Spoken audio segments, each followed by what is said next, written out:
আমরা তিনজন বীর মুক্তিযোদ্ধাগণের কথা শুনেছি। তারা বয়সের ভারে একজনের হাতে লাঠি, বয়সের ছাপ তার শরীরে আছে, কিন্তু তার মুখের যে বাণী, তার যে মনোবল, তার যে সাহস এবং তার যে দীপ্ত কণ্ঠে যে বক্তব্য, সেটি আমাদের সবসময় সাহস যোগায়। আপনারা বলেছেন যে আমার দরজা আপনাদের জন্য সবসময় খোলা থাকবে। আপনারা যে কোনো বিষয়ে যে কোনো সময় আমার কাছে টেলিফোনেও বলতে পারেন।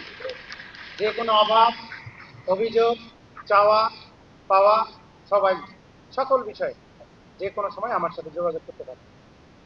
ইতিমধ্যে বিভিন্ন আমাদের সম্মানিত বক্তাগণ বলেছেন যে 2002 সাল থেকে মুক্তিযুদ্ধ বিষয়ক মন্ত্রণালয় কাজ শুরু করে। এই মন্ত্রণালয়ের মাধ্যমে আপনাদের কল্যাণে ইতিমধ্যে আপনাদের ভাতা প্রদান সম্পন্ন করা হচ্ছে। পাশাপাশি সুষ্ঠু ব্যবস্থাপনার জন্য অনলাইন সিস্টেমে ভাতা প্রদান করা হচ্ছে, স্বল্প সুদে ঋণ প্রদান করা হচ্ছে, বীর নিবাস তৈরি করে দেওয়া হচ্ছে।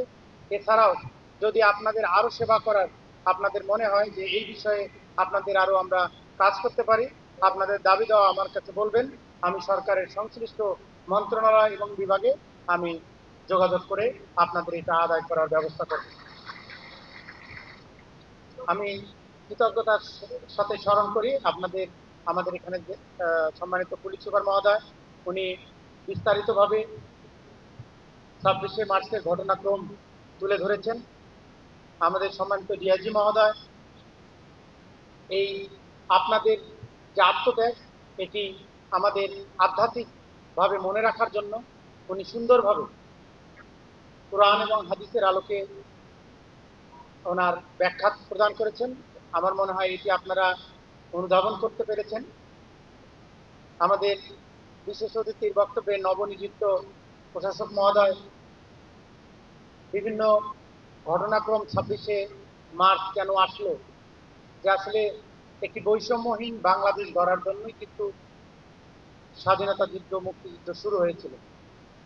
আমরা যদি পূর্ব পাকিস্তানের সাথে পশ্চিম পাকিস্তানের একটি তুলনামূলক চিত্র তুলে ধরি, তাহলে দেখা যায় পূর্ব পাকিস্তানের সমস্ত রাজস্ব দিয়ে পশ্চিম পাকিস্তানের অট্টালিকা তৈরি হয়, আর পূর্ব পাকিস্তানে দুর্ভিক্ষ হয়। আমাদের ছেলেমেয়েরা চাকরি পায় না, আর ওখানে সবাই চাকরি পায়। যদি চাকরির তুলনামূলক বিবরণী দেখি, তাহলে শতকরা 90 ভাগের উপরে পশ্চিম পাকিস্তানের লোকজন সরকারি বেসরকারি চাকরি, মিল, কলকারখানা সব ওখানে।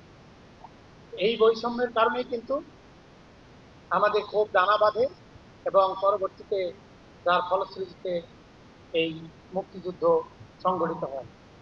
এখানে আপনারা কোনো কিছুর পাওয়ার আশায় আমাদেরকে স্বাধীন করেন নাই। আপনাদের সেই আত্মত্যাগ, সেই বীরত্ব আমরা গভীর শ্রদ্ধায় স্মরণ করছি।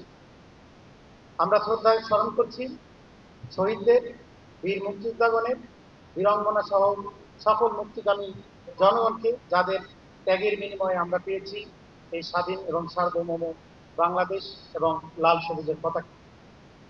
আজকের এই অনুষ্ঠানে আয়োজিত আলোচনা সভা এবং শহীদ পরিবারের সদস্যদের সংবর্ধনা অনুষ্ঠানে আমাদের মাঝে উপস্থিত রয়েছেন, প্রধান অতিথি হিসেবে উপস্থিত রয়েছেন আবু ওয়াহাব আখন্দ ওয়াহিদ, মাননীয় সংসদ সদস্য ময়মনসিংহ ৪।